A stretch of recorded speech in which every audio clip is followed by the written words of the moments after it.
यवतमाळ वाशिमचे खासदार संजय देशमुख यांची बोलताना जीभ घसरली। सरकारबद्दल अपशब्द वापरत मंत्री पोलिसांना समोर करतात आणि शिवसैनिकांवर केसेस लावतात, पण आपण कुठल्याही केसेस आणि कारवाईला घाबरत नाही।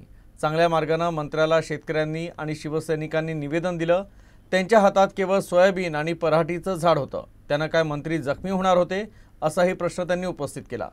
पण त्यांनी वापरलेल्या अपशब्दाचीच जिल्ह्यात मोठी चर्चा रंगली आहे।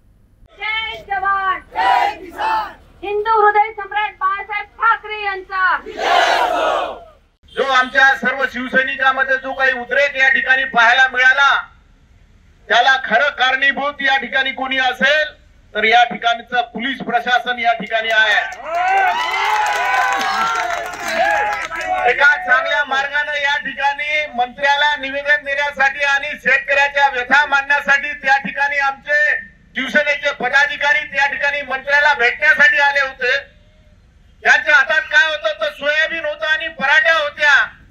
खरंच उईकेचा जीव जाणार होता का सोयाबीन आणि पराठीनं? एवढं घाबरण्याचं काय कारण?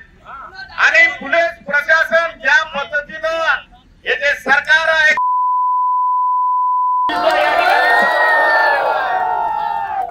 अरे पोलीसला समोर करून किती केसेस लावणार आहे? आमचा जन्म गेला केसेस घेण्यात।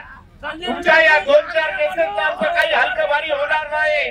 परंतु या ठिकाणच्या शिवसैनिकांना सांगतो, काळजी करण्याचं कारण नाही। आम्ही पूर्ण जिल्ह्यातले शिवसैनिक तुमच्या पाठीमागे खंबीरपणे उभे राहू आणि या ठिकाणी या सरकारला धडा शिकवू।